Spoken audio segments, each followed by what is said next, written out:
അസ്സലാമു അലൈക്കും വറഹ്മത്തുള്ളാഹി അൽഹംദുലില്ലാഹി റബ്ബിൽ ആലമീൻ അല്ലാഹുമ്മ സ്വല്ലി അലാ മുഹമ്മദിൻ വഅലാ ആലി മുഹമ്മദ്.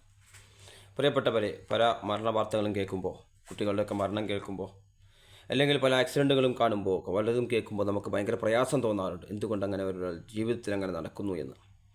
അതേപോലെ ചില ആളുകൾ, ചില മാതാപിതാക്കൾ മരിച്ചിട്ട് ആ മക്കൾ അവരെ നോക്കിയില്ല എന്ന് കാണുമ്പോൾ, അവരുടെ കുടുംബം അവരെ നോക്കിയില്ല എന്ന് കാണുമ്പോൾ, അവരുടെ സഹോദരൻ, അവരുടെ സഹോദരി അവരെ നോക്കിയില്ല എന്ന് കാണുമ്പോൾ, അല്ലെങ്കിൽ കുടുംബത്തിൽ സമ്പന്നരായ ആളുകൾ ഉണ്ടായിട്ട് അവരെ നോക്കിയില്ല എന്ന് കാണുമ്പോൾ നമുക്ക് ഭയങ്കര ബേജാറും വിഷമവും തോന്നാറുണ്ട്. നമ്മുടെ ജീവിതത്തിൽ എന്താകും, നമ്മൾ രണ്ടറ്റം കൂട്ടിമുട്ടിക്കാൻ വേണ്ടി ഒരുപാട് പ്രയാസപ്പെട്ട് കഷ്ടപ്പെട്ട് പ്രവാസ ലോകത്തൊക്കെ പോയി, അല്ലെങ്കിൽ പല രാജ്യത്തും പോയി ഒരുപാട് കഷ്ടപ്പെട്ട് പ്രയാസപ്പെട്ട് നമ്മളെ മക്കൾക്ക് വേണ്ടി, ഭാര്യയ്ക്ക് വേണ്ടി ഒരുപാട് സമ്പാദിച്ച് കൂട്ടിയിട്ട് അവരെ പൊന്നുപോലെ നോക്കാൻ വേണ്ടി കഷ്ടപ്പെട്ട് പ്രയാസപ്പെട്ടിട്ട് തൻ്റെ ഓരോ ആഗ്രഹങ്ങൾ പോലും മാറ്റിവെച്ചിട്ട്, മക്കൾക്ക് വേണ്ടി മാറ്റിവെച്ചിട്ട് ആ മക്കളെ പൊന്നുപോലെ നോക്കാൻ വേണ്ടി, അവരുടെ ആഗ്രഹത്തിനനുസരിച്ച് വളർത്താൻ വേണ്ടി കഷ്ടപ്പെട്ട് പ്രയാസപ്പെട്ടിട്ട് അങ്ങനെയൊക്കെ ചെയ്തിട്ടും തൻ്റെ മക്കൾ നാളെ നോക്കുമോ എന്ന ആവലാതി ഓരോ മനുഷ്യൻ്റെയും ഉള്ളിലുണ്ട് എന്നത് യാഥാർത്ഥ്യമാണ്. എന്തുകൊണ്ട് നമുക്കിങ്ങനെയുള്ള വിഷമങ്ങൾ, പ്രയാസങ്ങൾ വരുന്നു? അടിയുറച്ച വിശ്വാസത്തിൻ്റെ ഒരു കുറവ് നമ്മളുടെ ഉണ്ടോ എന്ന് നമ്മൾ പരിശോധിക്കേണ്ടിയിരിക്കുന്നു. അല്ലെങ്കിൽ വെറുതെ ആകുലതപ്പെടുന്ന ഒരവസ്ഥ നമുക്ക് പലർക്കുമുണ്ട്. നാളെ എന്താകുമെന്ന് കരുതി, ഭാവിയിൽ എന്താകുമെന്ന് കരുതി ഈ വർത്തമാന കാലത്ത് ജീവിക്കാത്ത ഒരവസ്ഥ. ഇന്നലകളുടെ വിഷമങ്ങൾ നമ്മുടെ ഉള്ളിലുണ്ട്. ഇന്നലകളുടെ വിഷമങ്ങൾ പേര് നടക്കുന്നവരുണ്ട്. അത് മാത്രം ചിന്തിച്ച് ഇന്നലെ നമ്മൾ കഴിഞ്ഞു പോയി, നമുക്കൊന്നും ചെയ്യാൻ പറ്റില്ല. ഇന്നലകളെ മാത്രം ആലോചിച്ച്, അതുപോലെ ഭാവി ആലോചിച്ച് പ്രയാസപ്പെടുന്നവർ ഈ ഭൂതകാലത്തിൽ, ഈ വർത്തമാന കാലത്തിൽ ഈ അവസ്ഥയിൽ ജീവിക്കാൻ പറ്റാത്തൊരവസ്ഥ. അങ്ങനെ പല പ്രയാസങ്ങളിലൂടെ കടന്നു പോകുന്നവരാണ് നമ്മളിവിടെ മനസ്സിലാക്കേണ്ട കൃത്യമായ, വളരെ മനോഹരമായ കാര്യം, വിധിവിശ്വാസവുമായി ബന്ധപ്പെട്ട് വളരെ പ്രധാനപ്പെട്ട കാര്യങ്ങൾ. നമുക്കറിയാം, രണ്ട് വിഭാഗം പണ്ഡിതന്മാരുണ്ട് നാട്ടിൽ. AP വിഭാഗം പണ്ഡിതന്മാരുണ്ട്, EK വിഭാഗം പണ്ഡിതന്മാരുണ്ട്. ഇവരാരും പറയാത്ത അഹ്ലു സുന്നത്തിൻ്റെ അനുയായികൾ എന്നവർ പറയുന്നെങ്കിലും പല പ്രഭാഷണങ്ങൾ നമ്മൾ കേൾക്കുമ്പോൾ മതപരമായി അവർ നമുക്ക് പറഞ്ഞു തരേണ്ടത്, നമ്മളുടെ ആയത്തിൽ നമ്മളുടെ വിശ്വാസത്തെ ഊട്ടിയുറപ്പിക്കുന്ന കാര്യങ്ങൾ അവർ പറയാതെ പോകുന്നുണ്ടോ എന്ന് പലപ്പോഴും നമ്മൾ ചിന്തിക്കാറുണ്ട്. ഒരുപാട് പ്രസംഗന്മാരുണ്ട്, ഒരുപാട് പണ്ഡിതന്മാരുണ്ട് നമ്മുടെ നാട്ടിൽ. പക്ഷേ നമ്മുടെ ഹൃദയസ്പർശിയായ, നമ്മുടെ ഹൃദയത്തിൽ അടിയുറച്ച ഈമാൻ, വിശ്വാസ കാര്യങ്ങളെക്കുറിച്ച്, അടിയുറച്ച് വിശ്വസിപ്പിക്കേണ്ട കാര്യങ്ങളെക്കുറിച്ച് നമുക്ക് പറഞ്ഞു തരാതെ പോകുന്നുണ്ടോ എന്ന് പലപ്പോഴും നമ്മൾക്ക് തോന്നിപ്പോകാറുണ്ട്. പല പ്രഭാഷണങ്ങൾക്ക് മണിക്കൂറുകൾ പ്രസംഗിച്ചിട്ട് ഒരു ഖുർആനിലൊരു ആയത്ത് ഉദ്ധരിക്കാതെ, ഒരു ഹദീസ് ഉദ്ധരിക്കാതെ പ്രഭാഷണങ്ങൾ നമ്മൾ കേൾക്കാറുണ്ട്. എൻ്റെ പ്രിയപ്പെട്ടവരെ, വിധിവിശ്വാസവുമായി ബന്ധപ്പെട്ട് ചെറിയൊരു സംസാരം നടത്താൻ വേണ്ടിയാണ് ഈ ഉള്ളവൻ ഉദ്ദേശിക്കുന്നത്. നമുക്കറിയാം, നന്മയും പ്രവാചകൻ്റെ അരികിൽ ഒരു മലക്ക് ജിബ്രീൽ അലൈഹിസ്സലാം ഒരിക്കൽ വന്നു. പ്രവാചകൻ്റെ അരികിൽ മലക്ക് ജിബ്രീൽ അലൈഹിസ്സലാം മനുഷ്യരൂപത്തിലാണ് വന്നത്. ഉമർ ബിൻ ഖത്താബ് റളിയല്ലാഹു അൻഹു ചെന്ന് സഹീഹ് മുസ്ലിമിലൊക്കെ കടന്നു വന്ന ഹദീസാണ് ഞാൻ പറയുന്നത്.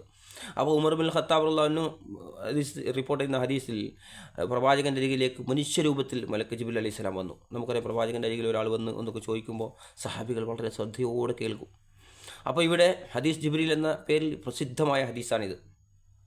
അപ്പോൾ ഇവിടെ ആ ഒരു യാത്രക്കാരൻ്റെ ക്ഷീണം അദ്ദേഹത്തിൻ്റെ മുഖത്തിൽ, ആ വന്ന വ്യക്തിയുടെ മുഖത്ത് യാത്രക്കാരൻ്റെ ഒരു ക്ഷീണവുമില്ല. അത് യാത്രക്കാരെന്ന് കണ്ടാൽ തോന്നുന്നു. അതുകൊണ്ട് എല്ലാവരും ശ്രദ്ധിച്ച് നോക്കി. അദ്ദേഹത്തിൻ്റെ മുടിയും ഒക്കെ നേരെയുണ്ട്. നമുക്കറിയാം, യാത്രയിൽ വ്യത്യാസം ഉണ്ടാകും കാണുമ്പോൾ. അപ്പോൾ പണ്ടത്തെ കാലത്തെ യാത്ര. പക്ഷേ ഈ പ്രവാചകൻ്റെ അരികിൽ അടുത്ത് വന്നു ചേർന്നിരുന്നു. പ്രവാചകൻ ഓരോ കാര്യങ്ങൾ ചോദിച്ചു, ഇമാൻ കാര്യത്തെക്കുറിച്ചും ഇസ്ലാം കാര്യത്തെക്കുറിച്ചും പറഞ്ഞു തരുന്ന ഓരോ കാര്യങ്ങൾ ഇങ്ങനെ ചോദിച്ചു. പ്രവാചകൻ ഉത്തരം പറയുമ്പോഴൊക്കെ താങ്കൾ പറഞ്ഞത് സത്യമാണെന്ന് സത്യപ്പെടുത്തുന്നുണ്ട് അതിനെ, പറഞ്ഞതിന്. അപ്പോൾ അത്ഭുതപ്പെട്ട് നോക്കി സഹാബികളൊക്കെ, ഇതാരാണ്? പ്രവാചകനോട് ചോദിക്കുന്നുണ്ട്, നമുക്കാരും അറിയുന്ന ആളുമല്ല, പക്ഷേ അദ്ദേഹം സമ്മതിക്കുന്നുണ്ട്, സത്യമാണ് താങ്കൾ പറഞ്ഞതെന്ന്. അങ്ങനെ ജിബ്രീൽ അലൈഹിസ്സലാമോട് അവസാനമായി ചോദിച്ചത് ഈമാനിനെ കുറിച്ചാണ്. നന്മയും തിന്മയും അവിടെ പ്രവാചകൻ പഠിപ്പിക്കുകയാണ്. നന്മയും തിന്മയുമായ എല്ലാ കാര്യങ്ങളും അള്ളാഹുവിൻ്റെ മുൻ നിശ്ചയപ്രകാരമാണ്, വിധി നിശ്ചയപ്രകാരമാണെന്ന് വിശ്വസിക്കൽ. പലപ്പോഴും മദ്രസകളിലും ക്ലാസ്സുകളിലൊക്കെ പലപ്പോഴും കേട്ടിട്ടുണ്ടാകാം വിധിവിശ്വാസത്തെ. നന്മയും തിന്മയുമായ എല്ലാ കാര്യങ്ങളും അള്ളാഹുവിൻ്റെ മുൻ നിശ്ചയമാണെന്ന് വിശ്വസിക്കൽ. തീർച്ചയായും നമ്മൾ അത് അടിയുറച്ച് വിശ്വസിക്കണം. ഈ നന്മയും തിന്മയുമായ കാര്യങ്ങൾ അള്ളാഹുവിൻ്റെ മുൻ നിശ്ചയപ്രകാരമാണെന്ന് പറയുമ്പോൾ എനിക്ക് ഇന്ന മാതാവിനെ കിട്ടിയത്, ഇന്ന മകനെ കിട്ടിയത്, ഇന്ന മകളെ കിട്ടിയത്, ഇന്ന പിതാവിനെ കിട്ടിയത്, ഇന്ന കുടുംബക്കാരെ കിട്ടിയത് എല്ലാം അള്ളാഹുവിൻ്റെ മുൻ നിശ്ചയപ്രകാരമായിരുന്നു എന്ന് നമ്മൾ വിശ്വസിക്കണം. ഓരോ കാര്യം ചില ആളുകൾ പറയാണ്, എനിക്ക് ആ കുട്ടിയില്ലല്ലോ, എനിക്ക് പെൺകുട്ടിയില്ലല്ലോ എന്ന് പറഞ്ഞ് ആവലാതിപ്പെടുന്ന അല്ലെങ്കിൽ മക്കളില്ലാതെ പ്രയാസപ്പെടുന്നവരുണ്ട്. മക്കൾ വിടവിട്ട് മരിച്ചു പോയവരുണ്ട്. അതൊക്കെ അള്ളാഹുവിൻ്റെ മുൻ നിശ്ചയപ്രകാരമായിരുന്നു, നമുക്ക് സംഭവിക്കേണ്ടതായിരുന്നു ഇതെല്ലാം എന്ന് ഉള്ള ഉത്തമമായ ബോധ്യം നമുക്കുണ്ടാകണം. ഭയങ്കരമായി നമുക്ക് വിഷമം ഉണ്ടാകും, പ്രയാസം ഉണ്ടാകും മക്കൾ മരിച്ചാൽ. പക്ഷേ അത് ഈ ഒരു വിശ്വാസത്തിൻ്റെ അടിസ്ഥാനത്തിൽ നമുക്ക് ഉൾക്കൊള്ളാൻ സാധിക്കണം. അതുപോലെ ഒരിക്കൽ സുറാഖത്ത് ബിൻ മാലിക്കുമായി ബന്ധപ്പെട്ട സംഭവം നമുക്കറിയാം. സുറാഖത്ത് ബിൻ മാലിക് പ്രവാചകൻ്റെ വധിക്കാൻ വേണ്ടി മക്കയിലെ ഖുറൈശികൾ പറഞ്ഞു, പ്രവാചകനെ മുഹമ്മദിനെ വധിക്കുന്ന ആളുകൾക്ക് 100 ഒട്ടകം ഇനാമായി പ്രഖ്യാപിച്ചു. സുറാഖത്ത് ബിൻ മാലിക് തൻ്റെ കുതിരപ്പുറത്ത് അല്ലെങ്കിൽ തൻ്റെ വാഹനപ്പുറത്ത് ഓടി പ്രവാചകനെ പിടിക്കാൻ വേണ്ടി പ്രവാചകൻ്റെ അരികിലേക്ക് എത്താനായി. പക്ഷേ സുറാഖത്ത് ബിൻ മാലിക്കിൻ്റെ കുതിര ഭൂമിയിലേക്ക് താഴ്ന്നു പോയി. അങ്ങനെ 3 പ്രാവശ്യം ആവർത്തിച്ചു. സുറാഖത്ത് ബിൻ മാലിക്കിന് ഉറപ്പായി അതൊരു പ്രവാചകൻ തന്നെയാണെന്ന്. പ്രവാചകരെ എനിക്ക് അനുമതി നൽകിയാലും എന്ന് ഉറക്കെ വിളിച്ചു പറഞ്ഞു. അങ്ങനെ പ്രവാചകൻ അനുമതി കൊടുത്ത് പ്രവാചകൻ്റെ അടുത്തേക്ക് പോയി. അപ്പോൾ അദ്ദേഹം ഇസ്ലാമിലേക്ക് കടന്നു വരികയാണ് ആദ്യമായി. അപ്പോൾ അതുവരെ അദ്ദേഹം വിശ്വസിച്ച ആളായിരുന്നില്ല. പക്ഷേ ഇസ്ലാമിലേക്ക് കടന്ന് അദ്ദേഹം ചോദിച്ചു.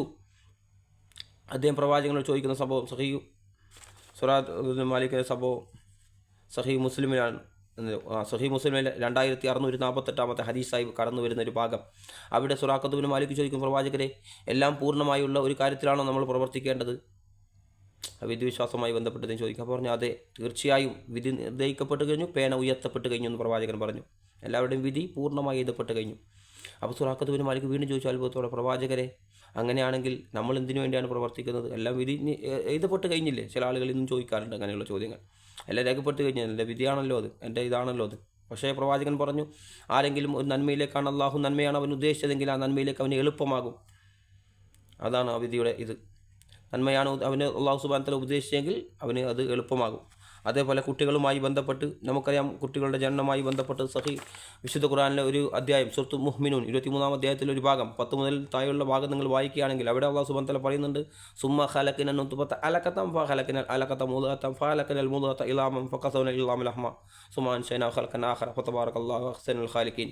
അവിടെ സൃഷ്ടിയുടെ ആരൂപഘട്ടത്തെക്കുറിച്ച് ഖലഖയാക്കി മുദ്ഗയാക്കി അങ്ങനെ ഓരോ ഭാഗങ്ങൾ 3 ഭാഗങ്ങൾ പറയുന്നിടത്ത് നമുക്ക് കാണാൻ വേണ്ടി സാധിക്കും. ശാസ്ത്രീയമായി പറഞ്ഞാൽ ഭ്രൂണശാസ്ത്രവുമായി ബന്ധപ്പെട്ട് പണ്ഡിതന്മാർക്ക് അഗാധമായി പറയുന്ന, നമുക്ക് അഗാധമായി നമ്മൾ പഠിക്കേണ്ട മനസ്സിലാക്കേണ്ട ഒരു ഭാഗമാണ്.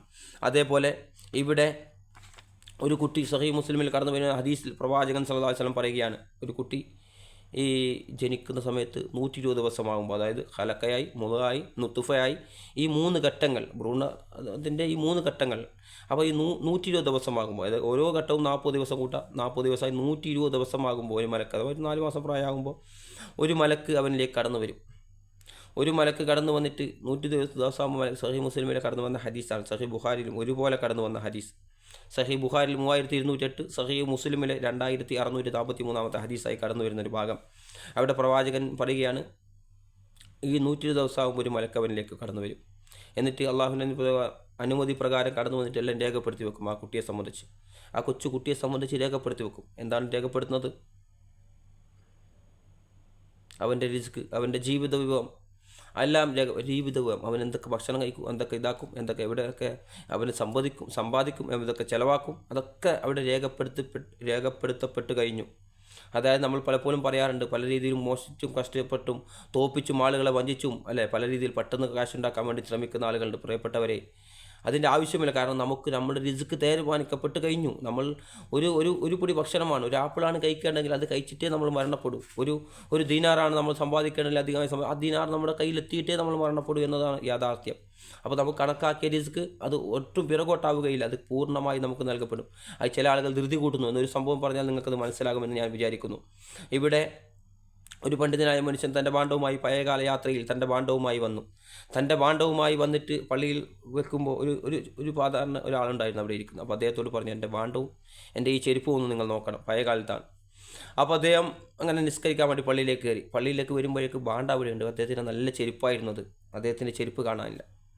അപ്പോൾ അദ്ദേഹം എന്ത് പണിയെടുത്തു? ഈ ചെരുപ്പ് ഇല്ലാതെ നമുക്കറിയാം പഴയകാലത്ത് മരുഭൂമിയിലുള്ള ചുട്ടുപൊള്ളുന്ന വെയിലത്ത് നടക്കുന്ന യാത്ര വളരെ പ്രയാസകരമാണ്. അപ്പോൾ അദ്ദേഹം അങ്ങാടിയിലേക്ക് തന്നെ ആദ്യം പോയി ചെരുപ്പിടാതെ. അങ്ങനെ പോയി ഒരു ചെരുപ്പ് വാങ്ങാൻ വേണ്ടി ഇവിടെ പോയപ്പോൾ തൻ്റെ അതേ ചെരുപ്പ് അങ്ങാടിയിൽ ആ കടയിൽ നിൽക്കുന്നു. അപ്പോൾ അദ്ദേഹം ആ ചെരുപ്പിൻ്റെ വില ചോദിച്ചു. 1 ദിനാറാണെന്ന് പറഞ്ഞു. അപ്പോൾ അദ്ദേഹം ആ ചെരുപ്പ് വാങ്ങി, അല്ലെങ്കിൽ 2 ദിനാർ. ആ ചെരുപ്പ് വാങ്ങിയിട്ട് അദ്ദേഹം ചോദിച്ചു, സത്യസന്ധമായി നിങ്ങൾ അള്ളാഹിനോട് സത്യസന്ധമായി പറയണം, ഈ ചെരുപ്പ് എവിടെ നിന്നാണ് വന്നത്? അപ്പോൾ പറഞ്ഞു, 2 ദിനാറിന് ഈ ചെരുപ്പ് ഇദ്ദേഹം വാങ്ങിയത്. അപ്പോൾ പറഞ്ഞു, 1 ദിനാറിന് ഒരാൾ കൊണ്ടുവന്ന് വിറ്റതാണിപ്പോൾ, ഞാൻ ഒരാളോട് വാങ്ങിയതാണ്, ഒരാൾ തന്നതാണ്. അപ്പോൾ അദ്ദേഹം പറഞ്ഞു, സുബ്ഹാനല്ലാഹ്, അള്ളാഹു അദ്ദേഹം മഹത്വപ്പെടുത്തി. ആ മനുഷ്യൻ ധൃതി കൂട്ടി ഹറാമിലൂടെ സമ്പാദിച്ചു. ഞാൻ അദ്ദേഹത്തിന് തിരിച്ചു വരുമ്പോൾ 1 ദിനാർ കൊടുക്കാൻ ഉദ്ദേശിച്ചതാണ്, പക്ഷേ അദ്ദേഹം ധൃതി കൂട്ടി, അതുകൊണ്ട് അദ്ദേഹം അത് ഹറാമിലൂടെ സമ്പാദിച്ചു. അതാണ് മനുഷ്യരെ നമ്മുടെയൊക്കെ ജീവിതത്തിൽ നടക്കുന്നത്. നമ്മൾ തിരക്ക് കൂട്ടി ഹറാമിലൂടെ, വല്ല കള്ളപ്പണത്തിലൂടെ, അല്ലെങ്കിൽ മറ്റെന്തെങ്കിലും വഴിയിലൂടെ, മോശമായ വഴിയിലൂടെ ഒരാളെ വഞ്ചിച്ച് തോപ്പിച്ച് സമ്പാദിക്കേണ്ട ഒരു ആവശ്യവുമില്ല. നമ്മളിലേക്ക് എത്തിച്ചേരേണ്ട പണം അത് കൃത്യമായി നമ്മുടെ ആയസ്സിൽ എത്രയാണോ അത് കൃത്യമായി രേഖപ്പെടുത്തി വെക്കപ്പെട്ടിട്ടുണ്ട്. അത് നമുക്ക് നൽകപ്പെടുമെന്നതാണ് യാഥാർത്ഥ്യം. അതേപോലെ അവിടെ രേഖപ്പെടുത്തുന്ന മറ്റൊരു കാര്യം നമ്മുടെ ആയുസ്സാണ്. ചില ആളുകൾ മരിക്കുമ്പോൾ ചില ആളുകൾ പറയാറുണ്ട് ഇത്ര പ്രായം ആയിട്ടുള്ളൂ, അല്ലെങ്കിൽ ഇന്ന കാര്യങ്ങൾ ചെയ്തിട്ടില്ല, അദ്ദേഹത്തിൻ്റെ വീട് പണി പൂർത്തിയായിട്ടില്ല, അദ്ദേഹത്തിൻ്റെ വീട് കുടിയിരിക്കുന്നതിൻ്റെ തലേന്ന് മരിച്ച സംഭവം നമുക്കറിയാം.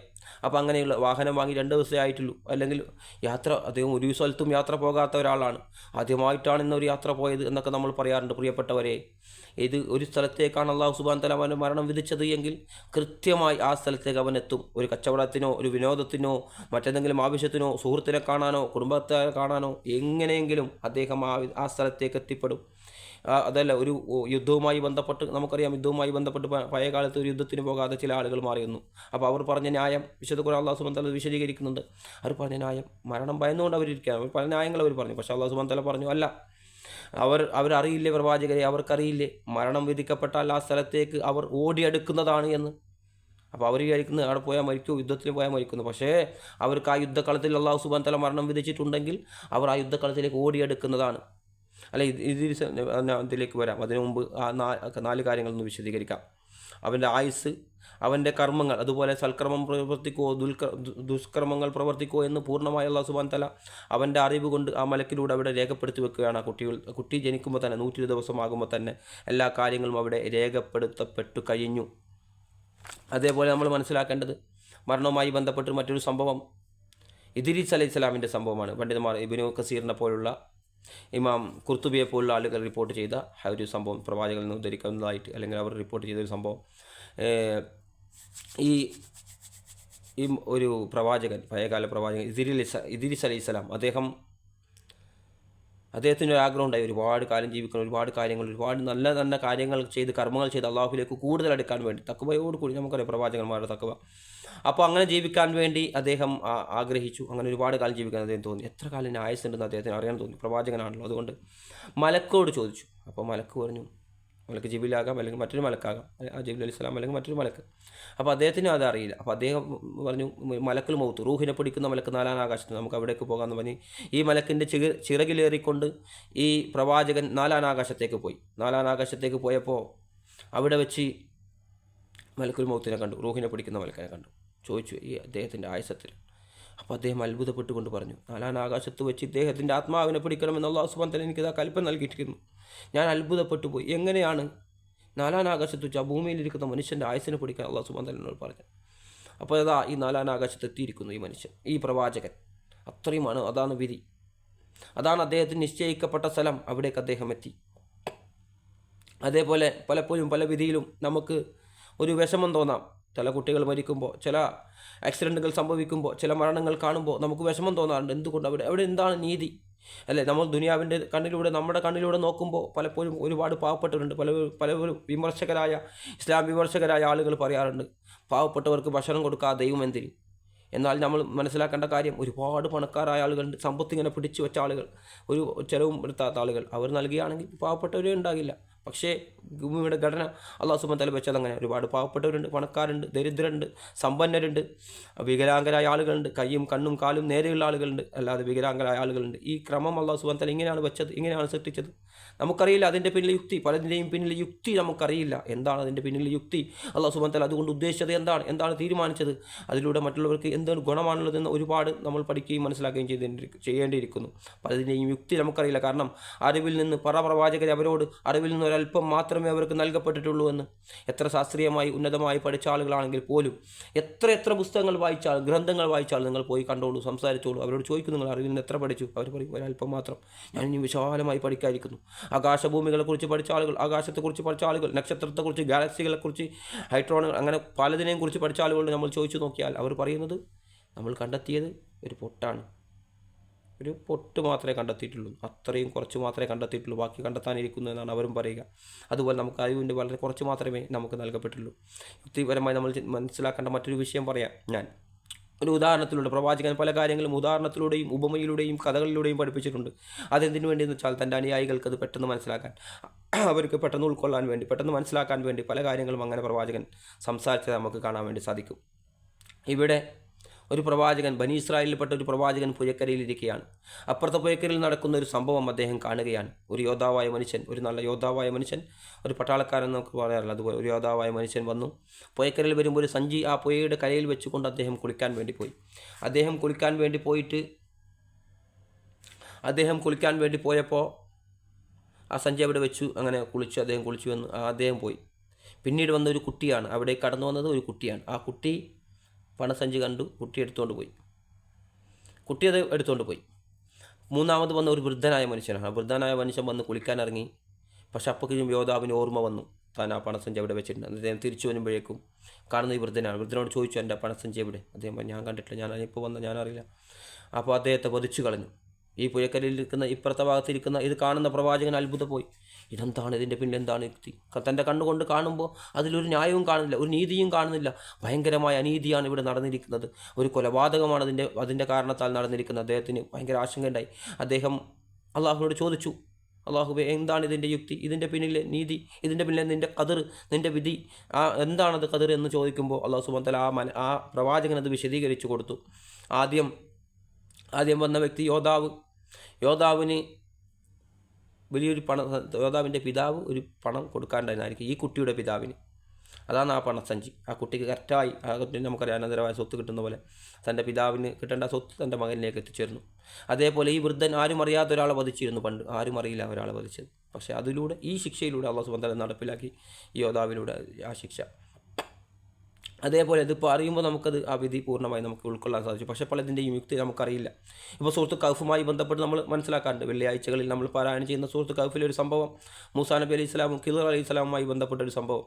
അവിടെ മൂസാ നബി അലൈഹി സ്വലാമിന് പോലും മറഞ്ഞ കാര്യം അറിയില്ല എന്ന് നമ്മൾ പൂർണ്ണമായി മനസ്സിലാക്കണം. കാരണം അറിയുമെങ്കിൽ ഇപ്പോൾ കപ്പൽ തകർത്താൻ പോകുമ്പോൾ നമ്മൾ പലപ്പോഴും നമ്മുടെ നാടുകളിൽ പല പണ്ഡിതന്മാരും പ്രസംഗിക്കാറുണ്ട്, ഇന്ന ഷെയ്ഖിന് ഇന്ന കൈകൊണ്ട് വയറിലുള്ള കുട്ടിയെ മനസ്സിലായി, ആൺകുട്ടിയെ പെൺകുട്ടിയാക്കി, പെൺകുട്ടി ആൺകുട്ടിയാക്കി, പല കള്ളക്കറാമത്തുകളും പറയുന്ന ആളുകളെ നമുക്ക് കാണാൻ സാധിക്കും. പ്രിയപ്പെട്ടവരെ, സഹിഹ ഹദീസുകളും വിശുദ്ധ ഖുർആനും സഹിഹ ഹദീസുകളും ഗ്രന്ഥങ്ങളും നമ്മൾ വായിക്കുകയാണെങ്കിൽ ഇവർ പറയുന്ന കള്ളക്കറാമത്തുകളോ അങ്ങനെയുള്ള സംഭവങ്ങളോ കെട്ടുകഥകളോ നമുക്ക് കാണാൻ കഴിയില്ല.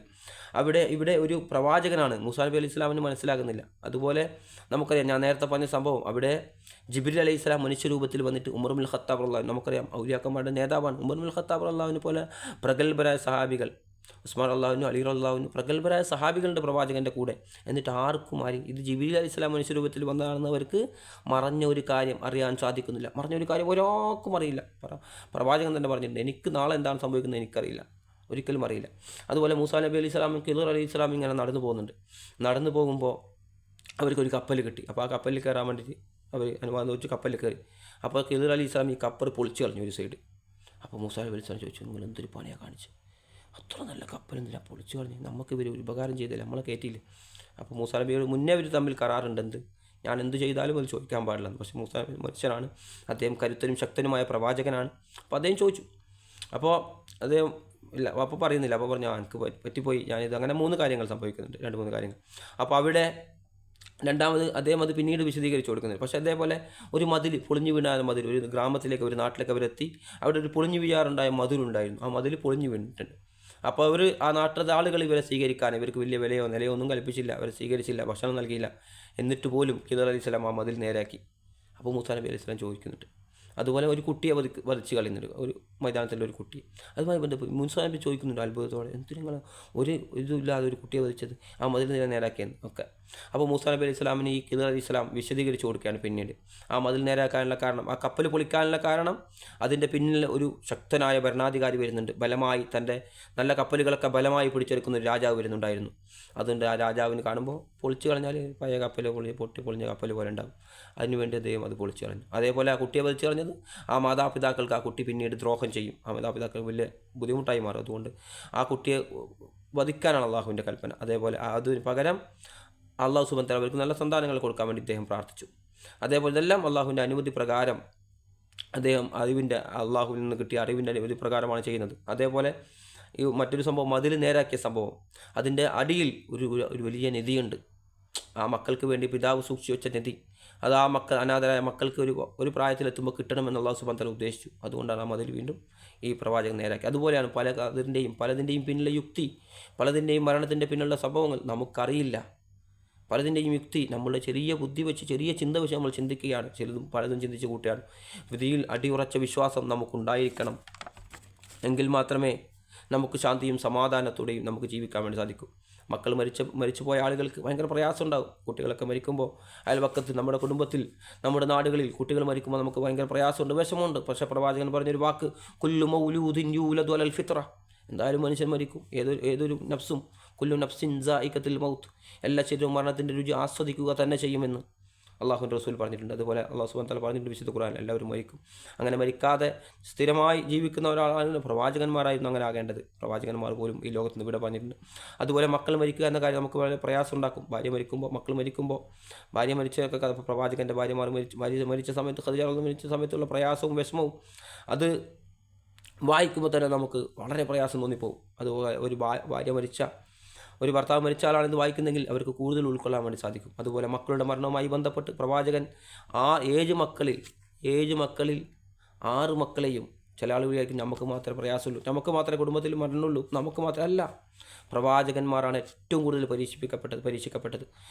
പ്രവാചകൻ പറഞ്ഞു അഷദ്ദുൽ അംബിയ ബല, അതായത് പ്രവാചകന്മാരാണ് ഏറ്റവും കൂടുതൽ പരീക്ഷണങ്ങൾക്ക് വിധേയരായവർ.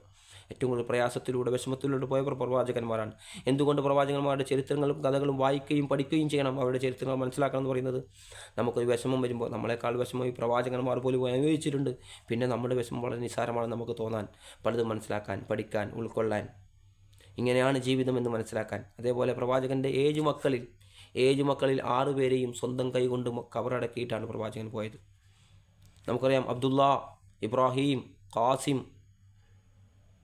ഇവരൊക്കെ ചെറിയ കുട്ടിയായിരിക്കും മരിച്ചു. അബ്ദുള്ള ഇബ്രാഹിം മരിച്ച സമയത്താണ് പ്രവാചകൻ്റെ അന്ന് സൂര്യന് ഗ്രഹണം ബാധിച്ചിരുന്നു. അന്നപ്പോൾ ആളുകൾ പറഞ്ഞു പ്രവാചകൻ്റെ മകൻ ഇബ്രാഹിം മരിച്ചുകൊണ്ടാണ് ഇങ്ങനെ സംഭവിച്ചത്. പ്രവാചകൻ ആകെ വിഷമായി.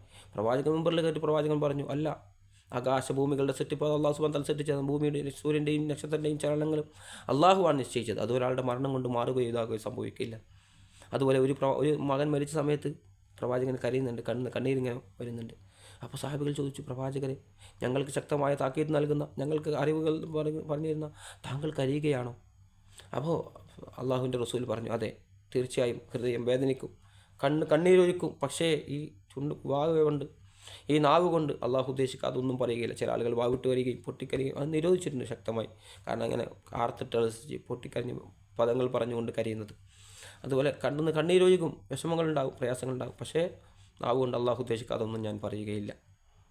ഇവിടെ നമ്മൾ മനസ്സിലാക്കേണ്ടത്, പ്രവാചകൻ്റെ 7 മക്കളിൽ 6 പേരെയും, അതായത് ബദർ യുദ്ധം കഴിഞ്ഞ് വരുന്ന സമയത്താണ് ഒരു മകൾ റുക്കിയ മരണപ്പെട്ടത്. അപ്പോൾ എല്ലാവരും സന്തോഷിച്ചിരിക്കുന്ന സമയത്ത് പ്രവാചകൻ്റെ മകൾ മരിച്ച വിഷമത്തിലായിരുന്നു പ്രവാചകൻ. ബദർ യുദ്ധം വിജയിച്ചു വരുന്ന സന്ദർഭം. അതുപോലെ റുക്കിയ, ഉമ്മു കുൽസൂം, ഇവരൊക്കെ പ്രവാചകൻ്റെ ജീവിതകാലത്ത് മരിച്ചവരുടെ മക്കളാണ്. അതേപോലെ അതുമാത്രമല്ല, അവസാനമായി മകൾ ഫാത്തിമ ജീവിച്ചിരിക്കുമ്പോൾ ഫാത്തിമ ആയിഷ റളിയല്ലാഹുവിൻ്റെ മടിയിൽ തല വെച്ച് കടന്ന് മരിക്കുന്ന സംഭവം പറയുന്ന പോലും, മരണമാസന്നമായ സമയത്ത് പോലും പ്രവാചകൻ പറഞ്ഞതെന്താ? മകൾ ഫാത്തിമയെ വിളിച്ചുകൊണ്ട് ചെവിയിൽ പറഞ്ഞത്, എൻ്റെ മരണശേഷം എന്നിലേക്ക് ആദ്യം അടുക്കുക എൻ്റെ കുടുംബത്തിൽ നീയാണ് മകളെ. ആ മകളുടെ മരണ വാർത്തയും കൂടി പ്രവാചകൻ അറിയിക്കപ്പെട്ടിട്ടുണ്ട് വഹിയിലൂടെ. അതുകൂടി പറഞ്ഞുകൊണ്ടാണ് പ്രവാചകൻ ഈ ലോകത്തുനിന്ന് വിട പറഞ്ഞത്. അതേപോലെ ഒരുപാട് സംഭവങ്ങൾ നമുക്ക് കാണാൻ വേണ്ടി സാധിക്കും. നമ്മൾ മനസ്സിലാക്കേണ്ട കാര്യങ്ങൾ.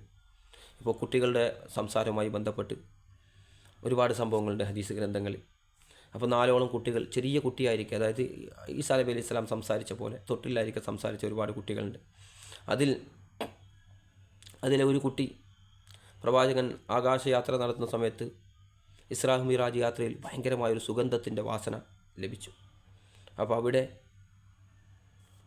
സുഗന്ധത്തിൻ്റെ വാസന ലഭിച്ചപ്പോൾ പ്രവാചകൻ ചോദിച്ചു ജിബ്രീൽ അലൈഹി സ്വലാമോട്, എന്താണ് ഇത്ര നല്ലൊരു വാസന?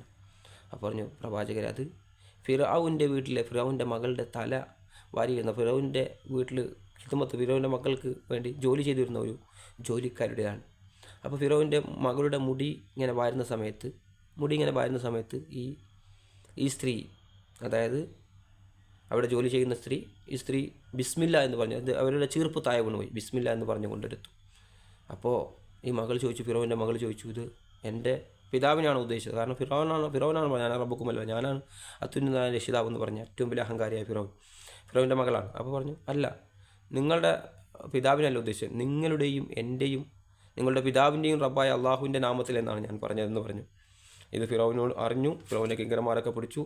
അങ്ങനെ ഈ മക്കളെ തൻ്റെ കൺമുമ്പിൽ വെച്ച് തൻ്റെ ചെറിയ ചെറിയ മക്കളെയൊക്കെ ഒരു ലോഹ്യം പോലെ വലിയ ഉരുളിയിൽ എണ്ണ പോലെ കത്തിച്ച് തിളപ്പിച്ചിട്ട്, അല്ലെങ്കിൽ എണ്ണ അല്ലെങ്കിൽ ലോഹ്യം അല്ലെങ്കിൽ ഉരുളിയിൽ വറുത്തു എന്നാണ് ചില നിവേദനങ്ങളിൽ. അപ്പോൾ എന്തോ അങ്ങനെ ഉരുളിയിൽ അവർ വറുക്കുകയാണ്. ഓരോ ആളുകൾ തീ ഇങ്ങനെ വലിയ കൂട്ടിയിട്ട് അങ്ങനെ ഓരോ മക്കൾ കൂട്ടിയിട്ട് ലാസ്റ്റ് ചെറിയ കുട്ടീനെ എടുക്കാൻ പോകുമ്പോൾ നമുക്കറിയാം മാതാവും ആ ചെറിയ കുട്ടിയുമായുള്ള ബന്ധം. എടുക്കാൻ പോകുന്ന സമയത്ത് ആ മാതാവ് ലേശം ഒന്ന് പിറകോട്ട് ഒന്ന് കാല് വലിച്ചു. അപ്പോൾ ആ കുട്ടി സംസാരിച്ചു. ആ കുട്ടി പറഞ്ഞു, മാതാവിനോട് നമുക്കിതിന് ശേഷം ഒരു ഭയമില്ല, ഒരു പ്രയാസമില്ല എന്ന് ആ മാതാവിനോട് ആ കുട്ടി സംസാരിക്കുന്ന രംഗം നമുക്കവിടെ കാണാൻ വേണ്ടി സാധിക്കും. അങ്ങനെ ആ മാതാവ് മുമ്പേ പറഞ്ഞിരുന്നു, ഞങ്ങൾ അടക്കം ചെയ്യുമ്പോൾ ഞങ്ങൾക്ക് അവസാനമായി നമ്മൾ പറയാൻ അന്ത്യാഭിലാഷം അടക്കം ചെയ്യുമ്പോൾ ഞങ്ങൾ ഒരേ കബറിൽ അടക്കം ചെയ്യണം. അതുപോലെ ആ മാതാവിനെയും ഈ 3 or 4 മക്കളെയും ഒന്നിച്ച് അവരുടെ എല്ലുകൾ ഒരുമിച്ച് കൂട്ടി ഫിറൗൻ്റെ കിങ്കരന്മാർ ഒന്നിച്ച് അടക്കം ചെയ്തു. അവരുടെ സ്വർഗത്തിൽ നിന്ന് ആ സ്ത്രീയുടെ ഗന്ധമാണ് പ്രവാചകൻ അനുഭവിച്ചത്. അത്രയും വാസന ഗന്ധം. അതേപോലെ ഒരു പരീക്ഷണങ്ങൾ നമ്മുടെ ജീവിതത്തിലുണ്ടാകാം, ബുദ്ധിമുട്ടുകളുണ്ടാകാം, നമ്മൾ മനസ്സിലാക്കണം. ജുറൈജുമായി ബന്ധപ്പെട്ട സംഭവം, എത്ര ആലിമായി ജീവിച്ചാലും ചിലപ്പോൾ ചില പ്രയാസങ്ങൾ പ്രതിസന്ധികൾ കടന്നു വരും.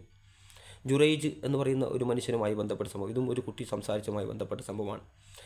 നമ്മുടെ വിധി പലപ്പോഴും നമ്മുടെ ജീവിതത്തിൽ പലതും നടക്കുന്നത് നമ്മൾ വിചാരിക്കും എന്തിനങ്ങനെ നടക്കുന്നു, നമ്മൾ കുറച്ചും കൂടി പണ്ടത്തെ ആളുകൾ പറയാറുണ്ട്, കൂടുതൽ ഭക്തിയുള്ളവർ കൂടുതൽ പരീക്ഷിക്കപ്പെടുന്നു. അതുപോലെ ഈ ജുറൈജ് എന്ന വ്യക്തി അള്ളാഹുവിനെ മാത്രം ആരാധിച്ചുകൊണ്ട് ഒരു ആരാധനാലയം പണിത് അവിടെ അള്ളാഹുവിനെ മാത്രം ആരാധിച്ചുകൊണ്ട് ജീവിക്കുന്ന ഒരു വ്യക്തിയായിരുന്നു. അപ്പോൾ തൻ്റെ മാതാവ് അവിടെ വന്നു, ഒരു പ്രാവശ്യം വന്ന് വിളിച്ചു മുണ്ടിൽ. അപ്പം ഈ മകന് ജുറൈജിന് സംശയം, ഞാൻ പ്രാർത്ഥനയിൽ തന്നെ മുഴുകണോ അല്ല മാതാവിന് ഉത്തരം നൽകണം, മാതാവിൻ്റെ സ്ഥാനം നിങ്ങൾ നോക്കണേ. 3 പ്രാവശ്യം അങ്ങനെ ആകുമ്പോൾ മാതാവ് മടങ്ങി പോകുമ്പോൾ പറഞ്ഞു, ഒരു മോശപ്പെട്ട സ്ത്രീയെ കണ്ടിട്ടല്ലാതെ നീ മരിക്കുകയില്ല. അങ്ങനെ പറഞ്ഞുകൊണ്ടാണ് മാതാവ് പോയത്. ഇവിടെ നമുക്കറിയാം ഇസ്ലാമിൽ ഇപ്പോൾ നമുക്ക് സുന്നത്ത് നിസ്കരിക്കുന്നതാണെങ്കിൽ പോലും സുന്നത്ത് നമസ്കാരത്തിൽ പോലും മാതാവിൻ്റെ വിളിയാണ് വരുന്നെങ്കിൽ ഞാൻ നമസ്കരിക്കുകയാണ് ഉമ്മ എന്ന് നമസ്കാരത്തിൽ പറയാമെന്നാണ് നമ്മൾ ഇസ്ലാം പഠിപ്പിക്കുന്നത്. അതായത് നമ്മൾ നമസ്കാരത്തിലാണ്. പലപ്പോഴും ഇപ്പോൾ ചില ആളുകൾക്ക് അത്ഭുതം തോന്നും, നിസ്കാരത്തിലും ഉണ്ടാകാൻ പാടില്ല, സംസാരിക്കാൻ പാടില്ല. പക്ഷേ തൻ്റെ മാതാവിൻ്റെ വിളി വന്നാൽ താൻ നമസ്കാരത്തിലാണെങ്കിൽ പോലും, സുന്നത്ത് നമസ്കാരത്തിലാണെങ്കിൽ നമുക്കറിയാം വീട്ടിൽ വെച്ചാണ് നമ്മൾ സുന്നത്ത് നിസ്കരിക്കുന്നത്. സുന്നത്ത് നിസ്കാരത്തിലാണെങ്കിൽ നമുക്ക് ആ മാതാവിൻ്റെ വിളിക്ക് ഉത്തരം നൽകാം. അത് പെൺമക്കളാണെങ്കിൽ അവരുടെ സുന്നത്ത് നിസ്കാരത്തിൽ മാതാവ് വിളിക്കുമ്പോൾ ഞാൻ നിസ്കാരത്തിലാണ് ഉമ്മ എന്ന് പറയാം. അതാണ് ഇസ്ലാമിൻ്റെ വിധി, പറയാം അവർക്ക്. അതുകൊണ്ട് ആ പറഞ്ഞതുകൊണ്ട് നിസ്കാരം ബാത്തിലാവുകയില്ല. അതേപോലെ ഇവിടെ ജുറൈജിനോട് മാതാവ് അങ്ങനെ പറഞ്ഞ് മടങ്ങിപ്പോയി. പിന്നീട് ഒരു മോശപ്പെട്ട സ്ത്രീ വന്നുകൊണ്ട് പറഞ്ഞു, ഈ മനുഷ്യനെ, ഈ ജുറൈജിനെ വശീകരിക്കാൻ വേണ്ടി നോക്കി, നടന്നില്ല.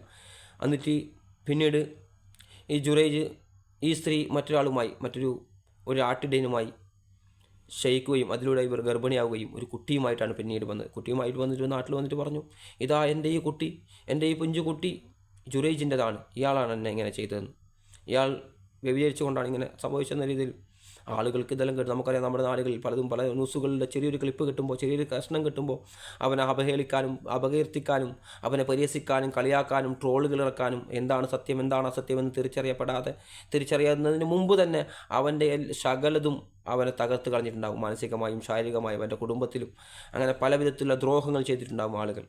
അപ്പോൾ അതുപോലെ ആളുകൾ പെട്ടെന്ന് കോപാകുലരായി, ആളുകൾ അദ്ദേഹത്തിൻ്റെ മഠം തകർത്തു.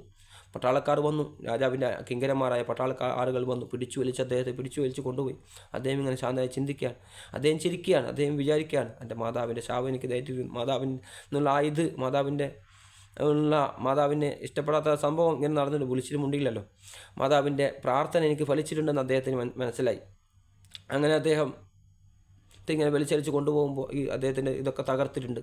വലിച്ചടിച്ച് കൊണ്ടുപോകുമ്പോൾ അദ്ദേഹം കൊട്ടാരത്തിൽ ഹാജരാക്കി. അദ്ദേഹത്തോട് ചോദിച്ചു എന്താണ് സത്യാവസ്ഥ.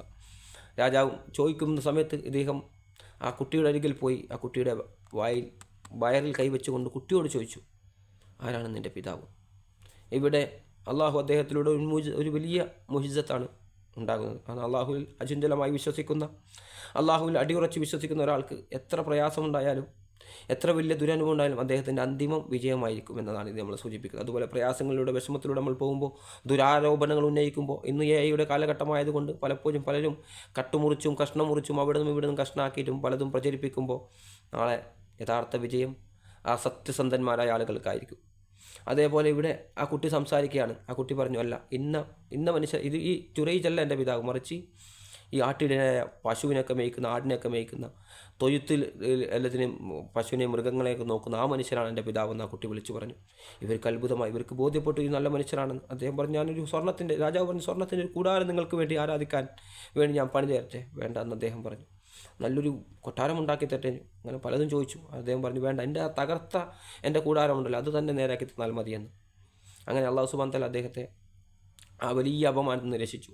പക്ഷേ ഇവിടെ ആ മാതാവ് പ്രാർത്ഥിക്കുമ്പോൾ പോലും പറഞ്ഞെന്താ, മോശപ്പെട്ട സ്ത്രീയുമായി ലയിക്കണമെന്നല്ല, മറിച്ച് മോശപ്പെട്ട സ്ത്രീയെ കണ്ടിട്ടല്ല. അതാ നമ്മൾ പലപ്പോഴും ശാപവാക്കുകൾ പറയുന്ന മാതാപിതാക്കൾ ശ്രദ്ധിക്കണം. അവർ തൻ്റെ കുട്ടിക്ക് അത് ഫലിക്കാൻ സാധ്യത, നശിച്ചു പോകട്ടെ, അല്ലെങ്കിൽ അവൻ അങ്ങനെ ആകട്ടെ ഇങ്ങനെ ആകട്ടെ, കുണം പിടിക്കാത്ത പോട്ടെ എന്നുള്ള വളരെ മോശമായ പദങ്ങൾ പറയുന്ന മാതാക്കളെ നമ്മൾ കാണാൻ വേണ്ടി സാധിക്കും. അവർ ദേഷ്യം വരുന്ന സമയത്ത്, പ്രയാസപ്പെടുന്ന സമയത്ത് അവർ പറയുന്നതാണ്. തൻ്റെ കുട്ടി വികൃതി കാണിക്കുമ്പോൾ 10, 11, 12 വയസ്സായ അല്ലെങ്കിൽ 5, 6 വയസ്സായ കുട്ടികൾ പോലും വികൃതി കാണിക്കുമ്പോൾ മാതാക്കൾ പറയുന്ന വാചകങ്ങൾ നിങ്ങൾ പ്രത്യേകം ശ്രദ്ധിക്കണം. എൻ്റെ പ്രിയപ്പെട്ട മാതാക്കളെ, എൻ്റെ പ്രിയപ്പെട്ട പിതാക്കളെ, അവരെ ഒരിക്കലും നിങ്ങൾ ക്ഷമിക്കരുത്. നമ്മൾ പറയാറുണ്ട്, ഒരുപാട് പ്രാവശ്യം എറിയുമ്പോൾ ഒന്ന് കൊള്ളും, ഒരുപാട് പ്രാവശ്യം എറിയുമ്പോൾ ഒന്ന് കൊള്ളും നമ്മൾ പറയാറുണ്ട്. അതുപോലെ ആ ശാവാക്കൾ പറയുമ്പോൾ നമ്മൾ ശ്രദ്ധിക്കണം. ഇവിടെ ആ മാതാവ് പറഞ്ഞ വളരെ ചെറിയ വാക്കാണ്, പക്ഷേ അദ്ദേഹത്തെ അല്ലാഹു സുബ്ഹാനഹു വ തആല രക്ഷിച്ചു. പക്ഷേ അത് മാതാവ് പറയുന്നത് പോലും മോശപ്പെട്ട പെൺകുട്ടിയെ കണ്ടിട്ടല്ലാതെ എന്നാണ്, മോശം ചെയ്യണമെന്നല്ല. അതേപോലെ ഇവിടെ മക്കളെ ഒരിക്കലും നിങ്ങൾ ക്ഷമിക്കരുത്, കൊണം പിടിക്കാതെ പോട്ടെ എന്ന് പറയരുത്. ചിലപ്പോൾ അങ്ങനെ സംഭവിക്കാം, നമ്മളിത് മനസ്സിലാക്കണം. മറ്റൊരു സംഭവം കൂടി പറഞ്ഞുകൊണ്ട് ഞാൻ നിർത്താം. ഉമ്മു സലൈം അബൂ തൽഹ ദമ്പതികൾക്കൊരു മകനുണ്ടായിരുന്നു. ആ മകൻ അസുഖബാധിതനായി. അപ്പോൾ ഈ അബൂ തൽഹ തൻ്റെ കച്ചവടത്തിനോ അല്ലെ തൻ്റെ ജോലി ആവശ്യമോ പുറത്തു പോയി. അങ്ങനെ രാത്രിയിലാണ് അദ്ദേഹം വന്നത്. രാത്രിയിൽ കടന്നു വരുമ്പോൾ ഈ ഉമ്മു സലൈം ചോദിച്ചു, അദ്ദേഹത്തെ നല്ല സ്വീകരിച്ചു, നല്ല വസ്ത്രമൊക്കെ ധരിച്ച് അദ്ദേഹത്തെ നല്ല രീതിയിൽ സ്വീകരിച്ചു. എന്നിട്ട് അദ്ദേഹത്തോട് ചോദിച്ചു, നമുക്കൊരു അയൽക്കാർ അല്ലെങ്കിൽ ഒരാൾ നമുക്കൊരു സാധനം സൂക്ഷിക്കാൻ വേണ്ടി അമാനത്തായി നമുക്ക് നൽകിയാൽ അത് അദ്ദേഹം ചോദിച്ചാൽ തിരിച്ചു നൽകണ്ടേ? അപ്പോൾ അദ്ദേഹം പറഞ്ഞു, അതെ, തിരിച്ചു നൽകണം. അപ്പോൾ ആ മാതാവ് പറഞ്ഞു, നമുക്ക് അള്ളാഹു നൽകിയ അമാനത്ത് അള്ളാഹു തിരിച്ചു വാങ്ങി. നിങ്ങളുടെ കുട്ടിയുടെ കാര്യത്തിൽ നിങ്ങൾ ക്ഷമിക്കുക എന്ന്. അപ്പോൾ അവിടെ ആ കുട്ടി മരണപ്പെട്ടുള്ള വാർത്തയാണ് അബൂ തൽഹയെ അറിയിക്കുന്നത്. പിറ്റേന്ന് പ്രവാചകനോട് പോയി പറഞ്ഞു, എൻ്റെ ഭാര്യ ഇന്നലെ എന്നിങ്ങനെ ചെയ്തു, ഇങ്ങനെ ആയിട്ട് ലാസ്റ്റാണ് എൻ്റെ ഭാര്യ ഇങ്ങനെ പറഞ്ഞത്. പ്രവാചകൻ സ്വല്ലല്ലാഹു അലൈഹി വസല്ലം അവർക്ക് വേണ്ടി പ്രാർത്ഥിക്കുകയും പിന്നീട് അവർക്ക് ധാരാളം സന്താനങ്ങളുണ്ടായൊക്കെ ചെയ്ത സംഭവം നമുക്ക് കാണാൻ വേണ്ടി സാധിക്കും. അതുപോലെ ചരിത്രത്തിൽ ഒരുപാട് ആളുകൾ പറയാറുണ്ട്, ഒരുപാട് തെറ്റുകൾ ചെയ്തു പോയി ജീവിതത്തിൽ, ഇനി അങ്ങോട്ടൊരു മടക്കം ഉണ്ടാകും, അല്ലെങ്കിൽ പിശാച് നമ്മളെ ദുർബോധനം നടത്തും. പിശാച് പറയും, നീ ഒരുപാട് തെറ്റ് ചെയ്തില്ലേ, നീ അങ്ങനെ ജീവിച്ചില്ലെങ്കിൽ ഇന്ന് നീ തൗബ ചെയ്തിട്ട് എന്ത് എന്നൊക്കെ. എന്നാൽ പ്രിയപ്പെട്ടവരെ, ആരെങ്കിലും തൗബ ചെയ്യാൻ ആഗ്രഹിക്കുന്നുണ്ടെങ്കിൽ 100 പേരെ കൊന്ന ഒരു കൊലയാളിയുടെ ചരിത്രം ഞാൻ പറയാം.